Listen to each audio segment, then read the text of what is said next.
რუსთველი სიმღერა როგორ ყვარებია გოჩას? მე ძალიან ყველას მიყვარს არა. ხო, მაგრამ აი გოჩას გამოვლინება ჩემთვის სიახლე იყო. ამ ბოლო დროს რაღაცა ტრადიციის სახე მიიღო ამ ჩემმა გადაცემამ, რომელ სიმღერასაც ამოვიჩემებ, ვინც ასრულებს ამ სიმღერას, ის ადამიანი ჩამოდის ამ ქალაქში და ხდება დიდი შეხვედრა. დღეს ჩემი გადაცემის სტუმარი იქნება არაჩვეულებრივი მომღერალი, ჯგუფ ალილოს სოლისტი სანდრო კობახიძე. და მე ვიცი, რომ თეატრთან გველოდება სანდრო. თეატრთან სიმბოლურად დაიბარე, ან? ხო, თეატრთან რატო დავიბარე? ამას ახლა გაიგებთ. ვა! დარარირირარარირი დარარირირირი გულშიზე შემოფრინდი აბარას მოგიწილებ და ეს გული ისეთია თუ აყვება სულ აუ სანდრო ჩემოდნითა საწავიღოთ გამარჯობა. მრავალ თქვენს. ანა, როვია რო ხალხები პირი იყოს? ესე როვია. მინდა დავთავაზო. აქ თეატრთან იცი რატო დაგიძახე სიმბოლურად? ძალიან საინტერესოა. ალილოს სოლო კონცერტი ხო რუსთაველის თეატრში იყო დრამატულში. ხო და ველოდებით ახლა ბათუმში ამ თეატრში. სერიოზული განცხადება. ყოჩა ხანაში. აბა ახლა ბათუმელებს არ გვინდა, ორი ბათუმელი ყავთ ჯგუფში. ბათუმი და ბათუმელები როგორ გიყვარს მე კი ვიცი. ეგ, მაგრამ შენ თუ იცი გაზაფხულის მოსვლა როგორი იცის ამ ქალაქმა. ბევრჯერ ვარ მაგის მომსწრე აქ და ძალიან მიყვარს ბათუმი აბსოლუტურად ყველა პერიოდის დროს, იმიტომ რომ მე როგორც თბილისელი ვარ, ისე ჩემ თავს გრძნობ ბათუმელად, იმიტომ რომ გავიზარდი აქ, ვიყავი თუ არ ვცდები 5 წლის, მე მგონი პირველად რომ ჩამოვედი და გიждები ახალობაზე. წამო. ჩემოდანი რაღაც ახალია. ამ გადაცემას უყვარს ეს ტი. მადლობთ. ისე არც მეკითხავს, იქნებაც და სულ არ გესიამოვნებოდა ცხელი ყავა. მამა ჩემის მოკასმა გამასინჯა, წარმოუდგენელია. ჩივას რეგალი, ოღონდ ბევრი არა, ცოტა და ყავა. გასვიდით რა მე რა. ოჰო. მოკლედ ეგ თელი ფსიქოლოგია არის. რა ვილაპარაკოთ არა? რა პრობლემაა? მაგის დისერტაციას დავიცავ თუ ზოგადად გასტრონომია არის შენი ვფიქრობ ძლიერი მხარე. ხო, ხა ძლიერი რამდენად არ ვიცი, მაგრამ ნუ ძალიან მიყვარს და რა ვიცი, ვაკეთებ მე თვითონაც და შევიდე? ვიცი, მე მაქვს გასინჯული შენი პასტა არაჩვეულებრივი. როდის? იბიცაზე. უკაცრავად. გამოვიწყდა. გამარჯობა, შეიძლება 1 საათი გამარჯობა. ჩემოდანი რომ დავტოვოთ თქვენთან. ჩემოდნით ვერ ვივლით, ხო? რახან გასტრონომიით დავიწყეთ, ვისაუბროთ გასტრონომიაზე და ქართულ სუფრაზე.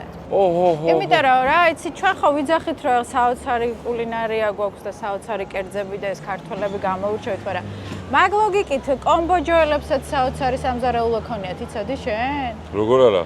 ჩვენ ძალიან ახლობლები ყავს კომბოჯოელები და ჩამოდიან, ჩავდივართ ხოლმე და რითი უნდა დაიწყო მირთმევა, როცა ქართულ სუფრას მივსხდე? რა თქმა უნდა ინდივიდუალურია, მაგრამ მაინც არის თანმიმდევრობის დაცვა. ეტიკეტის ამბავში, ქართულ ამბავში. არა, აი სუფრასთან, სუფრასაც გააჩნია რა სუფრასთან აი ქართული მამაპაპურის სუფრა. აი მაგ დროს ძალიან რთულად არის საქმე რა. იმიტომ რომ ჩვენი სუფრა ცოტა ძიმეც და აი ისეთი დახუნძლული თავის ყველაფრით და ამიტომ მარტივი ამბავი არ არის, მაგრამ მოდი ვთქვათ, რომ თევზი ხსნის ამ თევზი ხსნილია. თევზით ხსნილია თავიდან. და აი იწყება თევზი და მე ნახე დანარჩენი. ანუ ვიწყებთ თევზით. ოღონდ დინარის თევზი არა რა. მე დინარის თევზს არ ვაღიარებ საერთოდ. იცი რა, გააჩნია დინარეს რა. ყველანაირი თევზი მყავს, კაფშია. ყველანაირი. ერთადერთი თევზი, რომელსაც აი ალბათ ძალიან დიდი საყუდური მექნება ამის მერე, მაგრამ ერთხელ გავსინჯე და არ მიმიწევს გული რაღაცა ცოცხალი. საოცარი სუფრა, იცი სად იწოდე? აი ამ კორპუსში. მე მგონი ამის შემდეგ კორპუსში. თუ არა, იქ. ჩემს კორპუსში. შენს კორპუსში. ალბათონი, ნინიკო, საკანდელიძე. ვანჩარ შერვაშიც. არაერთხელ ვარ ამ სახში ნამყოფი. ძალიან საყვარელი ადამიანები იყვნენ და სამწუხაროდ არც ერთი აღარ არიან, მაგრამ ერთმა მოიხსენოს მე ძალიან დიდ პატივს ვცემდი და ძალიან მიყვარდა ორივე. ხო და აი ეგ სუფრა, აი ოჯახის სუფრა, აი ესეთი ყველანაირი გადაპრანჭების გარეშე, აი ესეთი ჩვეულებრივი დღის სუფრა არის ალბათ ყველაზე კარგი რა.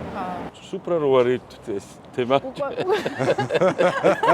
ახლა ღვინოზიც გადავალ და მე სიმღერას. თუ სუფრაზე ვიყავი და რაღაცნაირად მოყვა უბრალოდ თემას თორე. ეხლა რა ღვინო უხდება თევს? სხვაათ, მაგრამ ესეც აუცილებლად. ევროპული თეთრი ღვინოა თევსთან მე ყველა ვარიანტი. ხო. ულაპარაკოთ. წითელი კახური ხორცთან, თეთრი ევროპული, გორული ჩვენი. ისე რა საინტერესო თევზით რატო ვიწყებ? თუ ეს გემოვნების საკითხია. არა, გემოვნების საკითხია, რა თქმა უნდა, რა, მაგრამ ხო, მაგრამ პირველი არ ხარ ვისგანაც ეს მსმენია. ხო. ხო. ხო და რაღაც ესე არის ნათქვამი, ვითომ რა რაღაცა თევზმა რაღაცა უნდა შექმნას თავიდან, არ ვიცი. თუ კახური ღვინო გქონდა რა უნდა გააკეთო, თევზს თუ არ დაიწყე. რით გამოირჩევა კუთხეების მიხედვით ეს ტრადიციული სუფრა? თუნდაც კერძებით, თუნდაც აი ამ ენერგეტიკით, რავი, ყველაფერი. აბსოლუტურად ყველაფერი განსხვავდება. ყველა რეგიონი თითქმის კი არა, ყველა რეგიონში ვარ ნამყოფი და რანაირი ქვეყანაა. არც ერთი ერთმანეთს არ აგავს საერთოდ. აბსოლუტურად. სტუმართ მასპინძლობაც თავისებურია, ფორმალიც თავისებურია, სიმღერაც თავისებურია, საუბარიც, ყველაფერი სხვადასხვა არის. რა ვიცი, ეგეთი მადლიანი და დალოცვილი ქვეყანა სხვა მეორე არ არის. იმერლების სუფრა რითი განსხვავდება კახელების სუფრისგან? ყველაფრით რას ლაპარაკობ. აბსოლუტურად ყველაფრით. კახეთში ხა დომინანტი ხორცია იმერეთის, ანუ ეს წარმოუდგენელი სურნელება და აი ეს ხალეული და ეს რეცეპტორების თამაში. გენიალური. იმერლებისნაირი ხაჭაპური ხო მე მგონი არცად არ არის. მეგრელებს აქვს ცოტა უკეთესი უბრალოდ. ერთად თუ დავაყენებთ სამეფო ხაჭაპური ესე ხო ამბობენ ეგრული ამბავია. აი კახეთში მაგალითად დაყოლიება, ეს მიერთვით არ არის რა, რომ აი შინაგანი განწყობა იმისა, რომ ხვეწნა ეს ამბავი არ არის რა, რომ ეხლა თუ არ გინდა კარგად იყავი რა, ერთი ვერ გავიგე.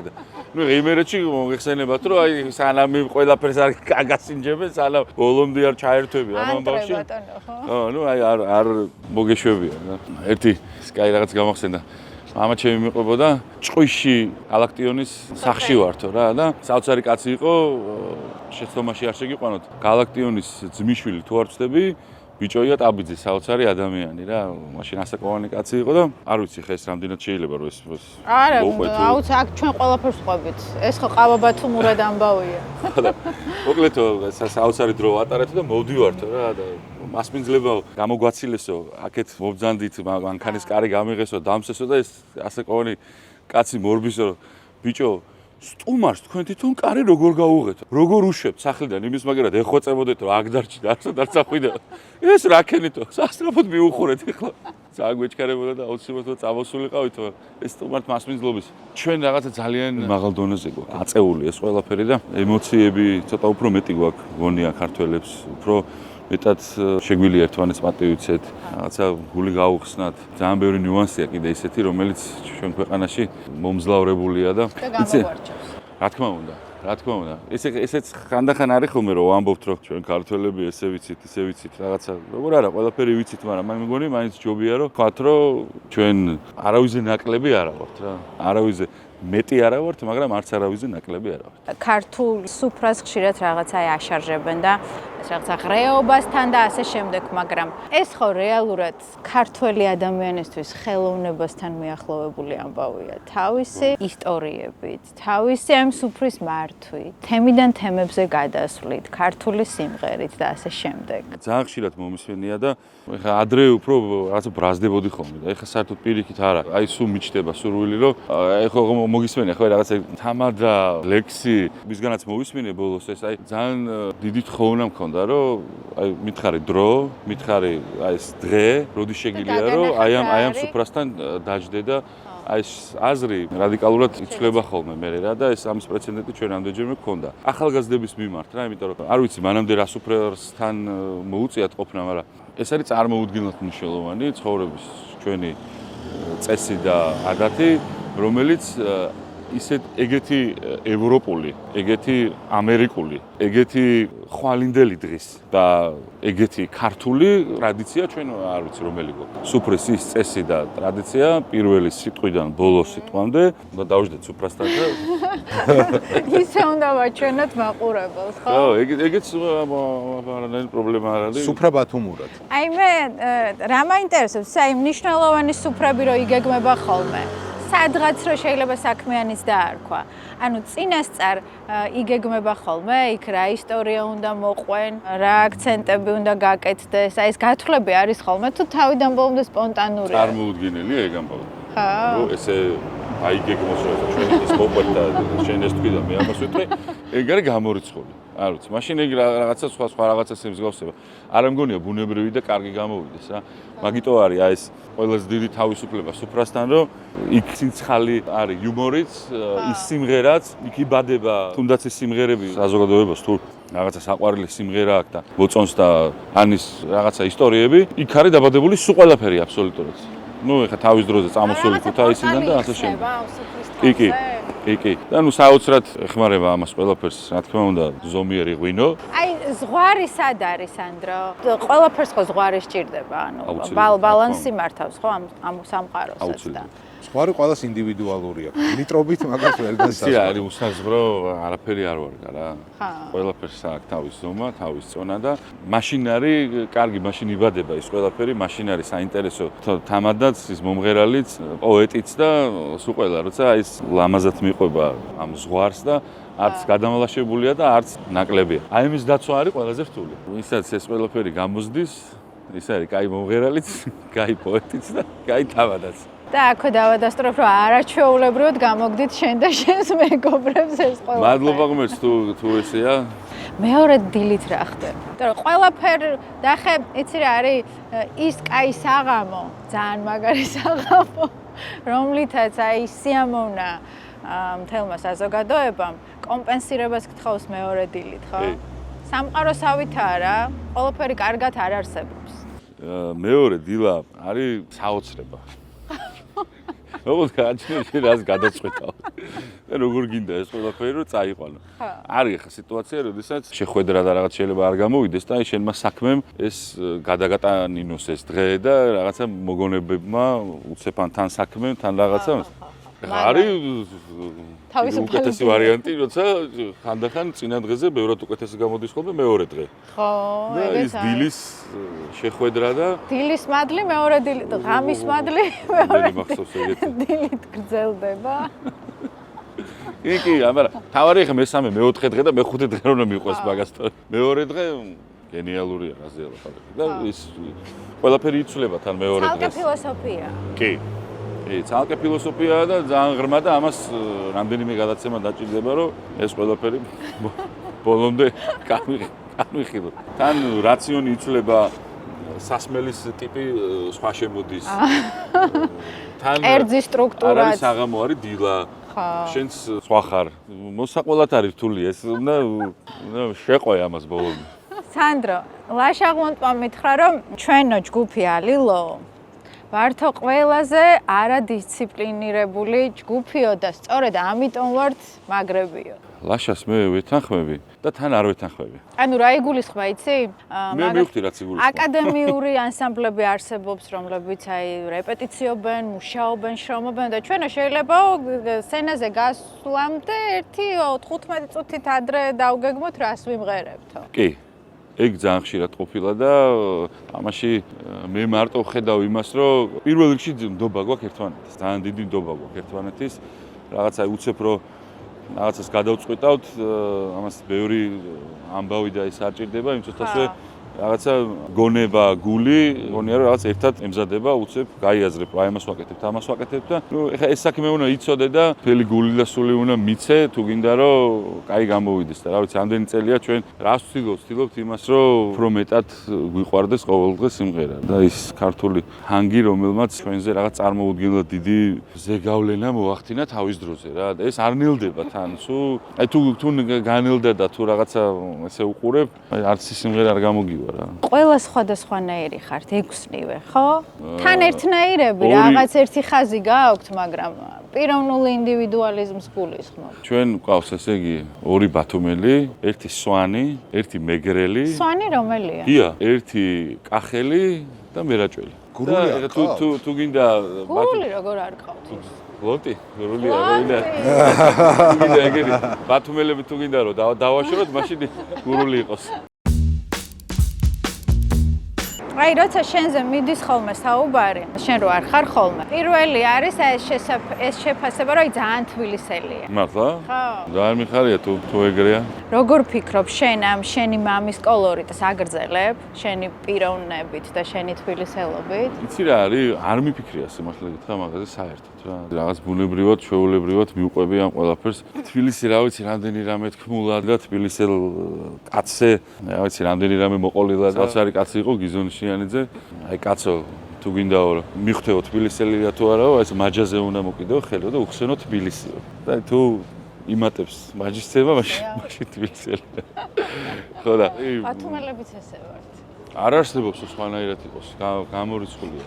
იმიტომ რომ თბილისში დავიბადე, გავიზარდე და გონებას ვკარგავ ამ ქალაქზე ძალიან ცოტა დრო შემილია თბილისის გარეთ ყოფნა რა. საზღვარგარეთ იქნება თუ სხვა ქალაქში, მაგრამ კიდევ არანაკლებად მიყვარს ბათუმი, იმიტომ რომ აი რაღაცა აი კეთილის ზღაპრის კადრებად მახსოვს ის ბავშვური ტურისტისა ეს გარემო, ვა პირველი ცურვა მამაჩემის მაკაცმა გადამაგდო შუა ზღვაში წყლის ველოსიპედებზე ვიჯექი რა აი მახსოვს და ესენი გადახტენ არის ერთი ამბავი და ძალიან მაინტერესებს რა ხდება რა და ეს შევამხედა მამაჩემის მაკაც კაკი რამიშვილი მოვიკითხა ამოვიდა და ეს შევამხედა და ეს მკრავაც კი არ შემშინებია რაღაცა ის უცებ დამეწყო უცებ და მე რა თურმე გაირიყო რომ ვიცი ზურმა აი ეს გარემო რა გარემოშიც იზრდება ზოგადად ბავშვი. ზრდასრულ ცხოვრებაში როგორ მიყვება ესე ჭყალებში ერთგვარ ტვირთად.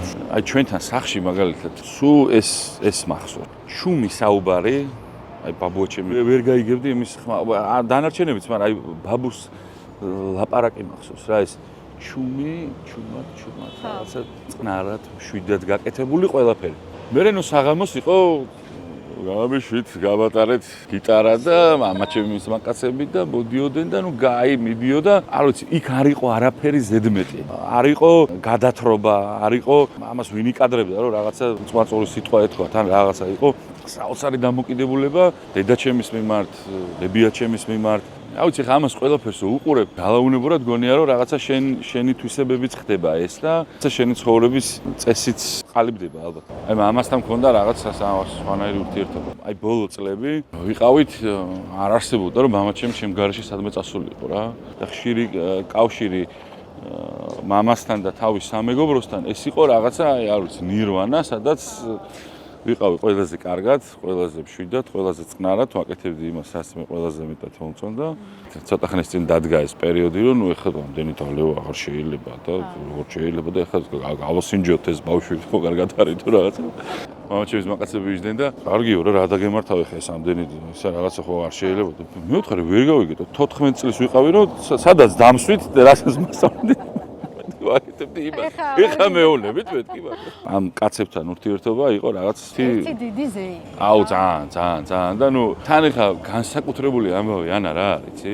მამას მეგობრები, აი არ ვიცი მე რამდენი კაცი მაგათ რა ჩამოთვლით, აი საოცარი ადამიანები და ერთმანეთზე ნიჭიერები, ერთმანეთზე გამორჩეული, გამოჩენილი იუმორით თუ სიმღერით თუ თავისი სპეციალობით და საქმით და ვარსკვლავები თავის სფეროში საოცარი ხალხი. ანსად შეიკრიბენ, აი სულ მიკვირს ეგა რომ აი ეს ასე ყველა ერთად, ასე ნიჭიერი, იქ თაობა კიდე რაღაცა ძალიან კაი ვიღაცები არიან მოკლედ.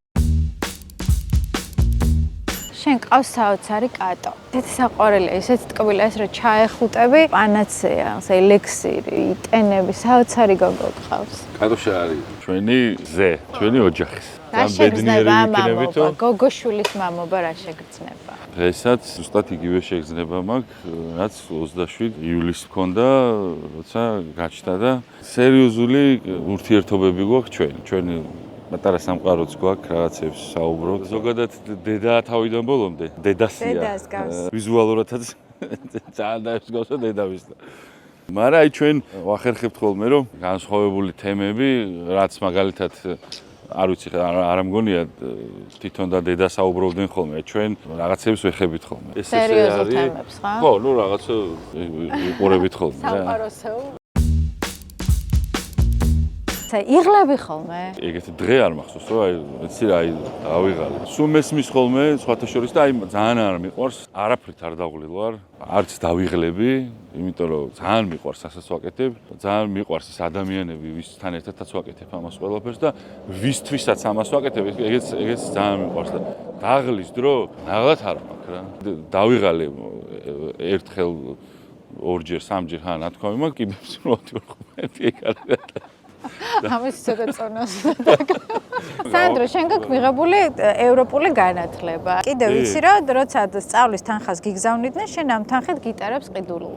ესეთი ინფორმაციაც მომივიდა. სკოლა დავამთავრე ექსტერნად. ვიყავი 16 წლის და დედამ და მამამ გადაწყვიტეს რომ თან იმ წელს ჩავაბარე სამუნივერსიტეტში რა.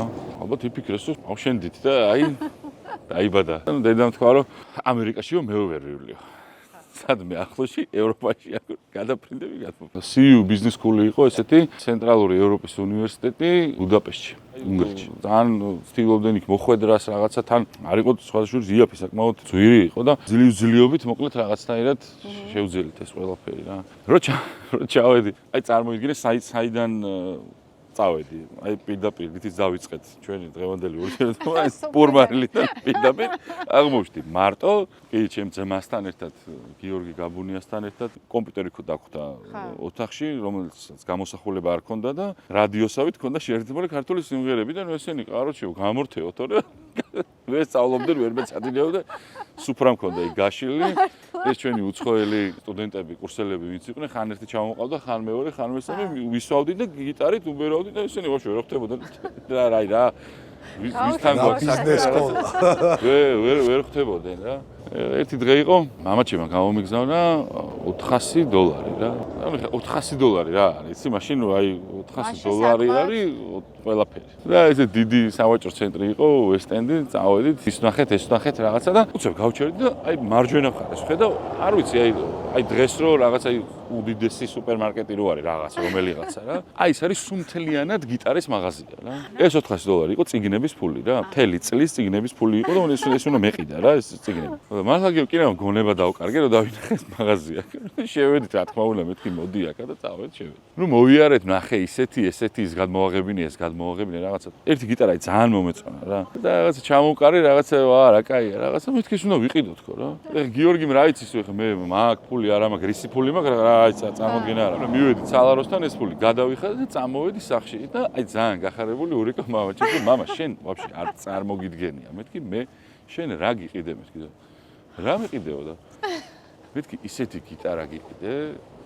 რომ აი შეიძლება გაგიჟდე მეთქი რა და ეხა ჩამოსტაზე ზამთარში ჩამოგიტან მეთქი რა შენაო და რა ფულით იყიდეო ეგ გიტარო მე ვთხარი შენ რო გამომიგზავ წიგნების ფული იყო ჩამოდი მაკედანში ნუ არ ვიცი მოკლედ აი მაკედან ეს ეგ იყო პირველი რყევა შედარება რო გააკეთო იქაური ყოფის და ქართულის აი რამე პარალელები შეიძლება რომ გააკეთო იმ დროის გადასახედიდან. აი ჩვენ ხო ვამბობთ ხოლმე რომ ევროპის ნაწილი ვართ. შენ ეს გავლილი გზა გაქვს ევროპაში. იცი რა არის მე ხო გეუბნები ეგ მენტალობას გულისხმობ აქ რაღაც გაგებას და ასე შემდეგ. მე მესმის ამ კარგად ასწავლე. მე მაშინაც ეგეთი შტაბაჟტილება მქონდა და დღესაც ეგეთი განცდა მაქვს რა. და არ ვიცი ხა მე ესე ვთვლი ყოველ შემთხვევაში რა რომ ევროპის ნაწილი ვართ ჩვენ ეს არ მგონია საერთოდ სწორი. პირდაპირ ვამბობ ამას აი ეს წითელ ხასოს. ევროპა არის ჩვენი ნაწილი. მე იმიტომ არ ვამბობ რომ აი რაღაც ისე რომ აი ჩვენ ქართველები თუ რაღაც არა. ეგეთი კეთილის მოსურნე ეგეთი მოსიყვარული, ეგეთი გამგები და შენი აი სხვისი, თუნდაც ევროპელის, თუნდაც ამერიკელის, კივილის გამზიარებელი, როგორც ქართველი არის. მე მგონია რომ კი როგორ არა, ძალიან ბევრი ნაცია არსებობს, შეგნებული საოცარი წარსულით და კარგი ოჯახებით და შეგნებით და ყველაფრით აზია ლაპარაკი, მაგრამ რა ვიცი, მე ვარ ქართველი და ძალიან ვამაყობ ამით ყველა ასპექტში. რა თქმა უნდა, ჩვენთანაც ალბათ შეიძლება იყოს ბევრი მინუსი და რომელსაც ყოველდღე უნდა ვეცადოთ, რომ ამოვძირკოთ და გამოვასწოროთ, მაგრამ აი მე რაღაცა ესე უყურებ ამას ყველაფერს, რომ ჩვენ ვართ ევროპის ნაწილი. კი ბატონო, ვიყოთ, მაგრამ მე მგონია, რომ ევროპაცაა ჩვენი ნაწილი. პირიქით 50-50 და ძალიან არა სხვათა შორის 50-50 მე არ ვარ ყაბულს. ოკეი. აქეთ აქეთ უფრო ბევრი საინტერესო მართველი პაკეტი ამბები არის სწორად მიწოდებული, რაც გონია რომ ზოგადად სამყაროს აკლია გულისხმიერება რა.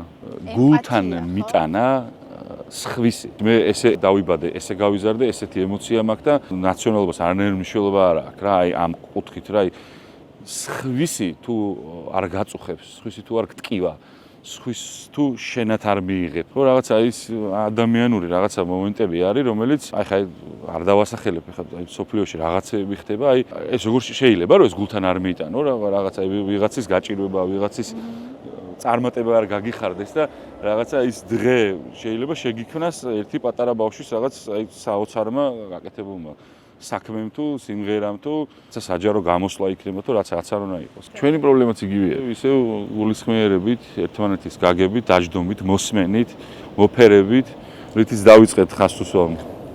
მან წყდება ყველაფერი. ყოველთვის ესე იყო.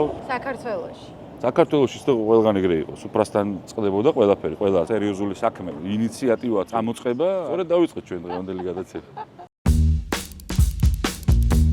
რაღაცა ერთი 10 წლის წინ, 15 წლის წინ და 20 წლის წინ არ იყო ესეთი პოპულარული ქართული სიმღერა. ხო და მე თან ხარ. რა თქმა უნდა, გეთანხმები აბსოლუტურად და არც იქამდე არ იყო ესეთი პოპულარული. ჩემთვის ძალიან ძვირფასი კაცი იყო და ჩვენ მეგობრობდით. ანზორ ქომაიშვილის ამბობდა იმას, რომ აი ეს იყო რაღაცა პირდაპირ ისეთი აი აგდებული დამოკიდებულება იყო რა და ნუ აი ამ საოცარმა კაცმა შექმნა ის, რომ ნელ-ნელა მოვიდა დღეს უნიკალური ყველანაირად ტრადიცია ჩვენთვის და ქალაქურ სიმღერას რაც შეეხება ძალიან მერიდება ხოლმე ხა ყველაფერზე საუბარი მაინც, მაგრამ ის ანსამბლები ვინც დღეს ამ საქმეს აკეთებენ, ძალიან დიდ საქმეს აკეთებენ ნამდვილად რა, იმიტომ რომ აი ჩვენ კონცერტებზე მე არ ვიცი ესეთი სიხარული ამ ახალგაზრდა ბავშვები, პატარები, ყველა სიმღერის ტექსტი მელოდია იცოდნენ, შენთან ერთად მღეროდნენ. ხანდახან ეს სიმღერის ტექსტები მე არ მახსოვს ხოლმე ისეთი სიმღერები, აი კლასიკური, ქართული, ძალიან დიდი საქმეა ეს და ძალიან დასაფასებელია, რომ ჩვენც ალბათ რა ვქენით, იცი? ჩვენც მოვერგეთ მე მგონი. რაღაცა აი არ მინდა უხეშად გამომივიდეს, მაგრამ თითქოს რაღაცა გააპრესტიჟულეთ. კარგია თუ ეგრეა რა, იმიტომ რომ ეს კბილხმოვანება რა შვება რა. პირველ რიგში მოდის ყურში და აი რაღაცა ალბათ მე ნაწილდება და აკუმულირდება გულში, ასე არ არის? ხო და ეს გული მე ან ყური ყველაფერს იღებს. გესმის ფაქტია და აი აქ თუ რჩება, მაგიტო გამახსოვრდება ის ტექსტიც, მაგიტო გამახსოვრდება მელოდიაც, ღიღინებ და ის ხასიათიც მე გადამდებია ხო სხვაზეც რა, რომ ვა ეს როგორი ის არის, რაღაცა წავიღიღინეთ, რაღაცა და აი უცებ რაღაც მოვიდა კაი ხასიათი. მე ეს კაი ხასიათი შენ კეთილ საქმეს გაკეთებინებს, რაღაც კარგ ნაბიჯს გადაგადგმევინებს, შენი თავისთვის თუ სხვისთვის. პატრიოტიზმს აღვიძებს? რა თქმა უნდა და არაერთხელ გონია ეგ შეგრძნება, რისთვისაც ძალიან მადლობელი ვარ, იმიტომ რომ ღვთისმადლით ბევრ სცენაზე ყოფილ ვარ საზღვარგარეთ და რა ვიცი, აი ჩოხით ეგეთი განცდა და ეგეთი ემოცია, რა ვიცი, ძალიან ცოტაა რა. ცხოვრებაში ზოგადად თუ მოგიწევს კაც ეგეთი რამე, შეიძლება არც იმღერო და არ იყო მომღერალი და არც მოცეკვავი და ჩოხას რო ჩაიცვა და არ ვიცი, აი გიმნიც რო ჩაგირთონ, გონია რომ რაღაცა აი ხარ შენ წინაპრების რაღაც გასტროლების დროს ეს რაღაცა ემიგრანტებთან შეხვედრებით, რომ ძალიან ემოციურია თქვენთვის. თან. პირველად ამერიკაში ჩავედით, მე ეგეთი ემოციური შეხვედრა მღეროდით ნათიას ენკლიშვილის სიმღერა ბატონ ჯანუკი ჩარკვიანის ტექსტზე მათქმევინე. დიდი დარბაზი იყო, ბევრი ხალხი იყო ძალიან რა. იქიდან დროშებით და ნუ აი რუზრუზი იყო დარბაზიდან რაღაცა და აი ხალხი იყო სცენაზე აი ესე მოსული რა და აი ტირილი 40 წელი 30 წელი საქართველოში არიან და აი ესე ხელს უბაკუნებდნენ ცრემლები ეს ტირილი და ნუ აი არ ვიცი ჩვენ სტიროდით რა ნახევარი ვიმღერეთ, ნახევარი ვერ ვიმღერეთ, რაღაცა გავჩერდით, მერე ისევ გავაგრძელეთ, მერე ისე არ ვიცი ეს იყო რაღაცა საოცარი ემოცია რა. არ შემიძლია რომ არ კითხო. შენს მეორე შემოქმედებაზე, რომელიც სხვა ჟანრშია. რას ქმნი? მოდი ჩემს მაყურებლებს ვუა. წარმოდგენა არა მაქვს ეს საიდან მოვიდა, არ ვიცი. მთელი ცხოვრება ძალიან მიყვარს სანთელი რა. საოცარი დატვირთვა აქვს ჩემთვის სანთელს რა. აი გიჟდები სანთელზე რა. სანთელი რო იწვის, არის ჩემთვის რაღაც ძალიან დიდი სიამოვნება რა. და აი რა ხდება მაგ დროს? ესე სანდრო კობახიძე, გუშინ რაღაცა შვენიერი საღამოს უფრო და დილით იღვიძებს და თავის სახელოსნოს შედის და სანთლებს ზერწავს თუ რა მომიყევ. აი ერთი წამი არ ვждები. იწყება ეს რუტინა იქაური, იმიტომ რომ იცი როგორია თან სახელოსნოც გაქვს, ხო? კი, გვაქვს ჩვენ პატარა სახელოსნო, სადაც აი ერთი წამი არ მაქვს მოსვენება და გიждები ისე აი ეს პროცესი არის რა. აქეთ სანთლის ეს იწყება დნობა, გამომზადება ყალიბების, იქით თაბაშირის თვითონ ყალიბებსაც მე თვითონ აქეთ ეს არ უნდა გაგიშრეს, იქით ეს არ უნდა დაგეწვას. წყალი არ წყალი მოდის. ნუ აი პროექტ რა ხდება. აი ესე წრეებზე დავარბივარ იქ რა. მე და ბიძაჩემი აი ვერავთ ბოლომდე მოკლედ რა. და ამ დროს რაზე ფიქრობ ხოლმე? რაღაც თერაპიული დატვირთვა აქვს? ვისვენებ, წყნარად ვარ, მშვიდად ვარ, ფიქრში ვარ. ორი შემთხვევა ესეთ საჭმელს რო ვაკეთებ. ხო გინახი ვარ საჭმელს რო ვაკეთებ. აი 40 გრადუსი ცხეში შემილია, აი ქუჩაში გამოვიდე და საჭმელის კეთება ქვაბებთან დავდგე. არ მაწუხებს, აი პირი ძალიან სიამოვნებს. იგივე შეგრძნება მაქვს აი ამ დროს რა, რომ აი ვარ საოცარ ემოციებში და ძალიან სიამოვნებს რა. როგორი გინდა რომ იყოს ეს ქვეყანა 1 10 15 20 წლის მერე? აი მაგაზე ვფიქრობ ძალიან ბევრს. იცი რა არის პირველ რიგში მინდა იყოს გამთლიანებული ჩემი ქვეყანა ეს არის პირველი. რაზეც აი არას დროს არ უნდა დაიხიოს ქართველმა უკან რა, აუცილებლად უნდა იყოს ერთიანი. მე მგონია რომ ისეთი თაობები მოდიან რომ არ შეიძლება რა ეს ქვეყანა ამდენი საუკუნეა არსებობს, უფრო მეტი გაჭირვებაც ქონია, უფრო მეტი უბედურებაც დაგწყდომია თავს, მაგრამ ვიდექით იქ სადაც ვიდექით, ვდგევართ დღეს სადაც ვდგევართ და რა ვიცი აი უნდა კლიანობა არის მგონია ყველაზე მთავარი რა და დანარჩენი კიდე რაზეც ვილაპარაკეთ იმ ღმერთის ემპათიას ამბებზე აი ეგ არის გაგება მთელი ამბავი რა ერთმანეთს თუ არ გაუგეთ არ ვიცი ყველას გაუჭირდება არის ეგ აი რა არის ყველაზე მნიშვნელოვანი ურთიერთობაში იცი რა არის ყველაზე მთავარი ურთიერთობაში ერთხელ მე და მამა ვლაპარაკობთ რა და ადრეულ როგორ იყო იცი მთავარი ექიმი მაგალითად რა აი დილის ჩამოვლა ყველა ავადმყოფთან მისვლა ხელის მოკიდება, მაჯის შემწყობრობა, თვალებში ჩახედვა. დღესო ეს არ არის რა. არის რაღაცა ფურცლები, უნდა შეხედო ამას ყველაფერს, რაღაცა და ძალიან გული მწყდებაო, რომ შენ თუ არ ჩადექი იმ ავადმყოფის პოზიციაში, რომ შენ შეიძლება მეორე დღეს ზუსტად იგივე სიტუაციაში იყო რა. ეს არის მთავარი და ერთ იგივეს ვლაპარაკობ ახლა. ხო, მაგრამ კაია, მაგრამ ხო ისე სხვადასხვა კუთხით უნდა ილაპარაკო იგივეზე, რომ რეფლექსიის დონეზე შენ თუ არ ჩადექი სხვის პოზიციაში, თუ გინდა გაიგო რა არის შენი საკეთებელი, რა უნდა გააკეთო, რომ ვიღაცას რაღაცა მე დღეს ვის რა ვარგე, აი ვიღაცის მდგომარეობაში უნდა ჩადგე, რომ აი იმ ადამიანის ვინცაც დღეს უჭირს, შენი მცირედით, შენც ბედნიერი იყო ისიც წამიერად გააბედნიერო და სიტყვას ძალიან დიდი მნიშვნელობა აქვს და ძალიან დიდი ფასი აქვს. სიტყვით შეიძლება როგორც ადამიანი მოკლა, ისე ადამიანი ფეხზე წამოაყენო, გააცოცხლო და შეძლებს ალბათ ძალიან ბევრ რაღაცას რა. მე ყოველ შემთხვევაში ჩემთვის ბევრჯერ ყოფილა სხვათა შორის სიტყვა უთქვამთ, რომ აი წელში გამართულ ვარ. აუ რა მინდია, აი ახლა წასვლა იქნება ამ ქალაქიდან. აბა. ძალიან დიდი მადლობა და მიხარია როგორც იქნა შედგა ჩვენი დიალოგი. ძალიან დიდი მადლობა შენ და თქვენ ბიჭებს უღრმესი მადლობა. ძალიან ვისიამოვნე აი ამ გადასარევ ქალაქში რომელიც მე ძალიან მიყვარს და ძალიან დიდ პატივს ვცემ. იმიტომ რომ ჩემი ცხოვრების ძალიან ლამაზი ნაწილია და მინდა მადლობა გითხრა ძვირფასო რომ ეს ამალაპარაკი და ხო, სხვათა შორის არ არის ესე მარტივი სანდრო კობახიძის დათანხმება და თან ამხელა დიალოგზე. სხვათა შორის ხანდახან სიტყვა ძუნწობ ხოლმე მეც რატო არ ვიცი ვინ არის უფრო მეტი საერთოდ იცი რატო მეგობარი და ვინ გისვამს კითხვებს ამას მნიშვნელობა. მადლობა. იცი რატო უფრო მეტი დიალოგები და სიტყვები შენშია შიგნით და ამიტომ ამით იმის თქვა მინდა რომ გარდა იმისა რომ ძალიან მაგარი მომღერალი ხარ ძალიან მაგარი ადამიანი და მიხარია რომ მეგობრობთ. უნდა გაუმარჯოს ჩვენ მეგობრობას.